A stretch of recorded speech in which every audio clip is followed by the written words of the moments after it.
दिल्ली की जनता ने आपको भ्रष्टाचारी उसी दिन मान लिया था जिस दिन आपने अन्ना हजारे को धोखा देने का काम किया। कहा है था हेमंत सोरेन के 7 समन आए हैं, अच्छा, वो हाँ। 7 में नहीं गए। इनके तो अभी 4 बाकी है ना। हाँ। अब कंपटीशन पूरा होगा ना, पक्ष पक्ष होगा, विपक्ष विपक्ष। नहीं जाएंगे, क्यों जाएंगे? जब 3 में नहीं गए तो चौथे में जाने का कोई प्रश्न नहीं बनता है। ये व्यक्ति इस तरीके से थोड़ा जाएंगे। देखिए, सम्मान गैर कानूनी है। पाठशाला की बात, मधुशाला आप कर रहे थे, दलाली आपने खाई, 5% से बढ़ा के 12% का लिकर स्कैम आपने किया, फर्जी घोटाले में आपने रिश्वत खाई। ईडी को भी अपनी क्षमता और अपना प्रदर्शन दिखाना है। जनता का विश्वास सुरक्षा एजेंसियों पर होना बहुत जरूरी है। केजरीवाल जी को ईडी का चौथा समन भी आ गया है। 3 समन पहले आ गए, उन्होंने जाने से मना कर दिया, अब चौथा समन आ गया। क्या लगता है 18 तारीख को सुनवाई जाएंगे केजरीवाल जी? फिर नहीं जाएंगे, फिर नहीं वो जाएंगे। फिर नहीं जाएंगे, ना जाए। अच्छा। ना जाए। दिल्ली की जनता ने आपको भ्रष्टाचारी उसी दिन मान लिया था जिस दिन आपने अन्ना हजारे को धोखा देने का काम किया। दिल्ली की जनता ने भ्रष्टाचारी आपको उसी दिन मान लिया था जिस दिन पाठशाला से दूर हटके आप मधुशाला की बात करने लगा। दिल्ली की जनता ने भ्रष्टाचारी आपको उसी दिन मान लिया था जिस दिन सत्येंद्र जैन हवाला कांड में जेलों के अंदर गया था। दिल्ली की जनता ने उसी दिन आपको भ्रष्टाचारी मान लिया था जिस दिन आपका जो जेल मंत्री है वो पॉस्को एक्ट के आरोपी से, जिसने बच्ची का बलात्कार किया था, उससे मालिश करवा रहा था जेल के अंदर। दिल्ली की जनता ने आपको भ्रष्टाचारी उसी दिन मान लिया था जब आपका सिपाही सलार मनीष सिसोदिया जेल के अंदर ठूसा गया था। आपको दिल्ली की जनता ने उस दिन भ्रष्टाचारी मान लिया था जब दिल्ली की जनता सड़कों पे थी। ईडी के लिए आपको जाने के लिए ईडी बुला रही थी, आप नहीं गए। आप कोई साक्ष्य नहीं रह जाता, कोई सबूत की जरूरत नहीं। दिल्ली की जनता के मन में आप एक भ्रष्टाचारी बन चुके हैं। भ्रष्टाचारी कहते हैं, पर केजरीवाल जी कहते हैं मैं तो सबसे ईमानदार नेता हूँ, मेरे ज्यादा ईमानदार कोई नहीं है। खुद को सर्टिफिकेट देना और आपको कहेंगे मैं खुद को सर्टिफिकेट दूं और कहूंगा जी मैं फलाना हूं, मैं ढिकाना, तो आप मान लेंगे? मोदी जी आज तक कभी खुद को सर्टिफिकेट नहीं देते। सर्टिफिकेट आपको देश की जनता देगी, दिल्ली की जनता देगी। आइए मैदान में, आइए चुनावी मैदान में, मिलते हैं 2024 में, 2025 में। दिल्ली की युवा जनता आपको जवाब देगी।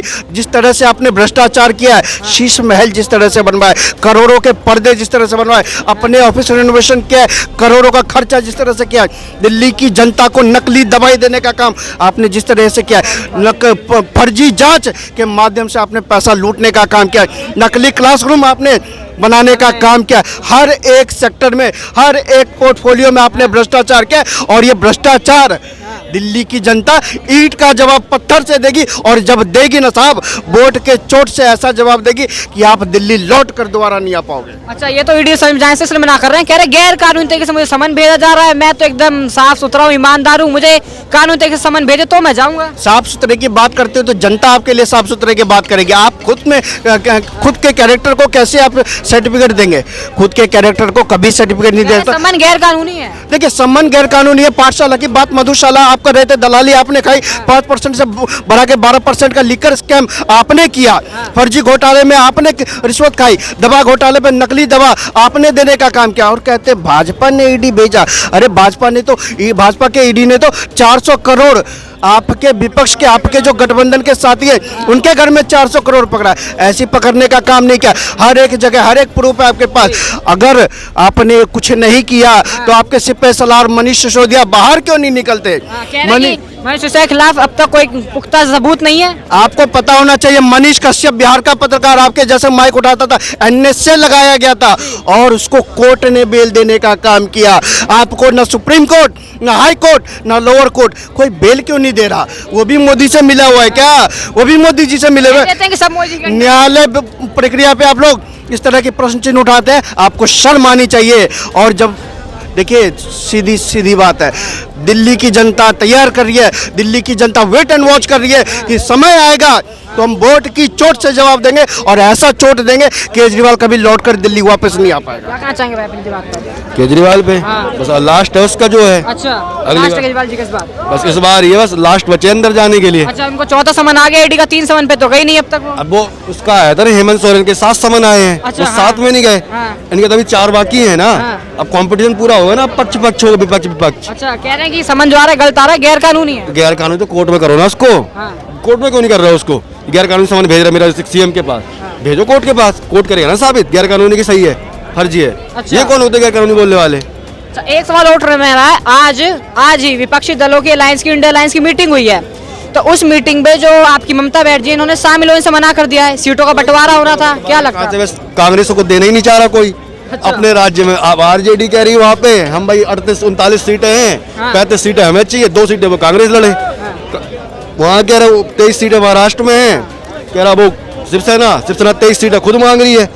अब बंटवारा कहाँ से करें यार, उनके खुद सीट का लड़ाई होनी ही होनी है। वो केजरीवाल कह रहा है कि पंजाब तुम लड़ दो तो दिल्ली हमें दे दो पूरा। अच्छा, अब कैसे काम चलेगा यार? तो फिर क्या लगता है ये जो आपस में बैठ रहे हैं बार बार नहीं हो पाएगा बंटवारा? जितना ही विपक्ष इकट्ठा हो रहा है उतना ही मोदी मजबूत हो रहा है। अच्छा। अब बाकी राम मंदिर तो है ही 22 तारीख के बाद। जितने वोट मोदी के नाम पे जाने विधानसभा में खूब ताकत माले, हाँ। पक्ष विपक्ष हो सकता है, लेकिन लोकसभा में तो एक तरफा ही जीतना है और सीट फालतू ही आएगी इस बार, कम नहीं आएगी। क्या लगता है आपको जो अलायंस का हो रहा है इसमें ममता बनर्जी शामिल भी नहीं हो रही हैं, सीटों का बंटवारा नहीं हो पा रहा, क्या लगता है इस पे आपको?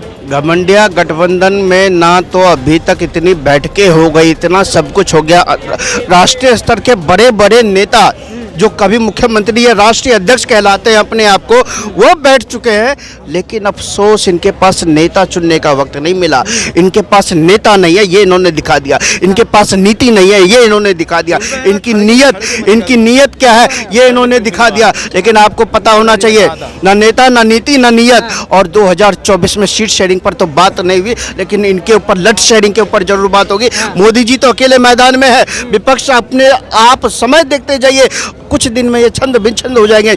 आज कभी कोई भाग जाता है तो कभी कोई भाग जाता है। एक बार आइए तो सही मैदान में, मोदी जी के सामने कोई इनका संयोजक बन जाए, उनकी हिम्मत नहीं, उनकी औकात नहीं। ये ऐसे गठबंधन की बात करें। अरे इंडिया नाम रख लेने से तुमको क्या 400-500 प्लस मिल जाएगा? आपकी सोच होनी चाहिए। आपकी सोच भ्रष्टाचार वाली है, आपकी सोच गद्दारों वाली है, तो कहाँ से आपको देश की जनता आपको कह तो रहे हैं कि ये नीतीश जी है उनको बनाएंगे संयोजक। नीतीश जी का संयोजक बनाने की बात कर रहे हो, ममता दीदी ने हाथ खड़े कर दिए कि नीतीश हुआ नहीं बनेगा।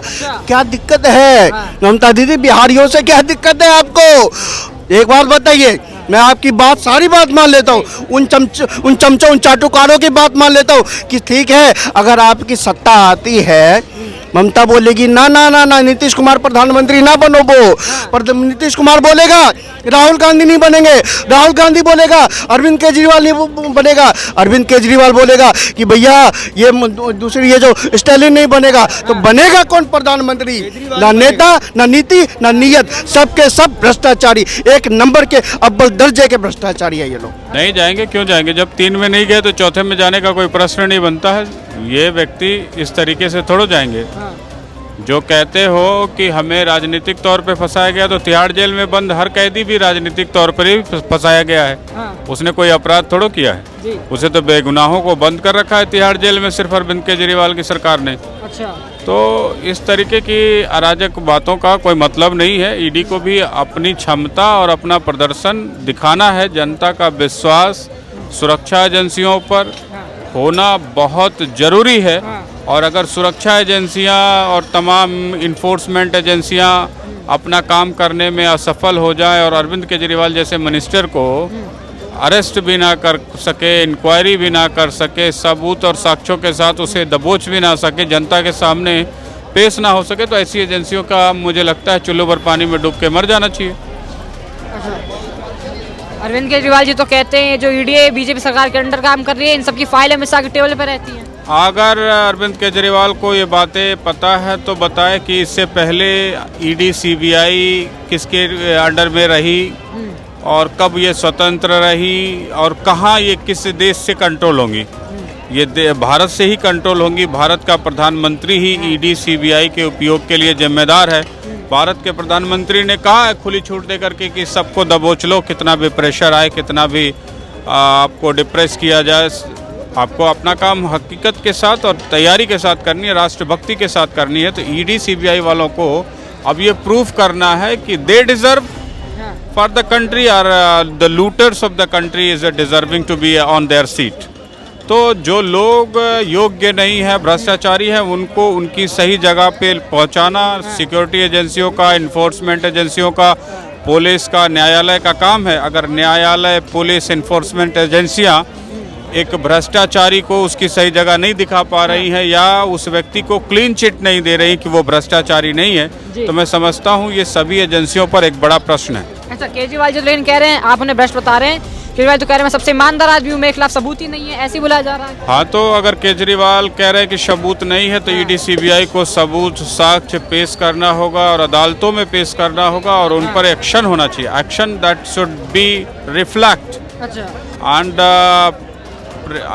आप प्रेस्टीज का मैटर नहीं है, मैटर है इन्फोर्समेंट एजेंसियों की हैसियत का, इन्फोर्समेंट एजेंसियों की पावर का, उनके एक्टिवनेस का, उनके राष्ट्र के प्रति वो कितनी वर्कआउट करती हैं, कितनी मेहनत करती हैं, वो सब तय किया जाना आज बहुत आवश्यक है। इसलिए तमाम इन्फोर्समेंट एजेंसियों को कहूँगा, जिस तरीके से सत्ता में बैठे शासक पर जनता का भरोसा होता है, वैसे ही जब शासक करप्ट हो जाए, भ्रष्ट हो जाए, तो देश सुरक्षा एजेंसियों के तरफ देखता। अगर सुरक्षा एजेंसियां फेल हो जाएं तो फिर जनता को स्वयं अस्त्र शस्त्र हथियार लेकर के अपने राष्ट्र की सेवा के लिए उतरना पड़ता है। तो देश की इन तमाम एजेंसियों को अपना आधार, अपना नैतिकता, अपनी एक्टिविटीज़ को तय करना है कि जनता को हथियार लेके सड़कों पर उतरना पड़ेगा अपने राज्य की सुरक्षा के लिए, देश की सुरक्षा के लिए, चोरों से सुरक्षा के लिए, या ईडी और सीबीआई और न्यायालय सक्षम है, पुलिस सक्षम है ऐसे चोरों पर लगाम कसने के लिए।